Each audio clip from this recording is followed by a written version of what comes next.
friends, welcome to my YouTube channel Pranika's Diaries.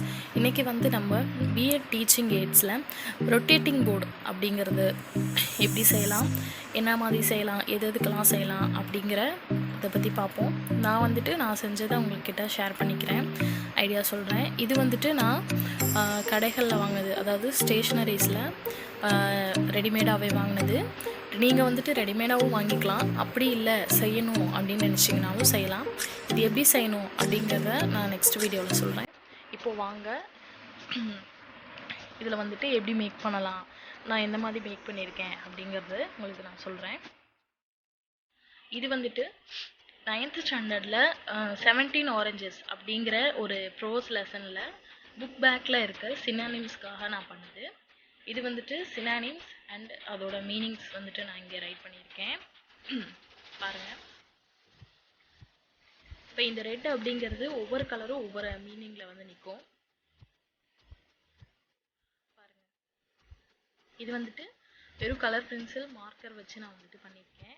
இது மாதிரி கலராக பண்ணுறப்ப நமக்கு வந்துட்டு நல்லா அட்ராக்டிவாக இருக்கும். ஸ்டூடெண்ட்ஸ் வந்துட்டு நல்லா அட்ராக்டிவாக கவனிப்பாங்க, நமக்கு வந்துட்டு நல்ல மார்க்கும் கிடைக்கும். அண்ட் நெக்ஸ்ட்டு இது வந்துட்டு நான் வந்துட்டு கிராமருக்காக பண்ணது. இதுவும் 9th ஸ்டாண்டர்டில் ஃப்ரேசல் வர்ப் அண்ட் அதோட மீனிங்ஸ்க்காக பண்ணது. முன்னாடி பண்ணது வந்துட்டு 5 இருக்கும், இது வந்துட்டு 8, மொத்தமாக 8 பண்ணியிருக்கேன். நமக்கு வந்து என்ன ரேஷியோவில் வேணுமோ நம்ம வந்துட்டு பண்ணிக்கலாம். மேக்ஸிமம் 8க்கு மேலே போனால் இதோட லென்த் வந்துட்டு ரொம்ப கம்மியாயிடும்.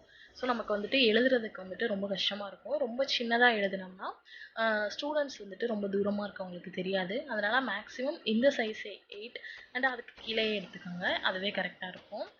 இது செய்ய நமக்கு தேவையானது ரெடிமேடாக வாங்கிட்டிங்கன்னா வெறும் மார்க்கர் அண்ட் கலர் பென்சில்ஸ் இருந்தால் போதும். இது வந்துட்டு கலர் கொடுக்காம இருக்குது. அண்ட் இது ஒரு டிஃப்ரெண்ட் கலரில் பண்ணியிருக்கேன். இது வந்துட்டு ஒவ்வொன்றும் அதோட மீனிங்ஸ், ஃப்ரேசல் வர்ப் அண்ட் அதோட மீனிங்ஸ் வந்துட்டு எழுதியிருக்கேன். அண்ட் நெக்ஸ்ட் இது வந்துட்டு 7th ஸ்டாண்டர்டில் செகண்ட் டேர்மில் அட்வென்ச்சர் ஆஃப் டான் குவைசூட் அப்படிங்கிற லெசனுக்காக புக் பேக்கில் இருக்க க்ளோசரிஸ்க்காக எழுதியிருக்கேன். இது வந்துட்டு ஒரு கலர், அதாவது இது வந்துட்டு 2 வந்துட்டு ஒரே கலரில் இருக்க மாதிரி நான் வந்துட்டு பண்ணியிருக்கேன். ஸோ நீங்கள் வந்துட்டு உங்களுக்கு என்னென்ன கலர் வச்சு எப்படி பண்ணணுமோ பண்ணலாம். ஓகே ஃப்ரெண்ட்ஸ், நெக்ஸ்ட் வீடியோவில் வந்துட்டு ரொட்டேட்டிங் போர்டு எப்படி செய்கிறதுன்னு நான் காட்டுறேன். தேங்க்யூ. உங்களுக்கு ஏதாவது டவுட்னா கமெண்ட்டில் மென்ஷன் பண்ணுங்கள். வீடியோ பிடிச்சிருந்தா லைக் பண்ணுங்கள். தேங்க்யூ.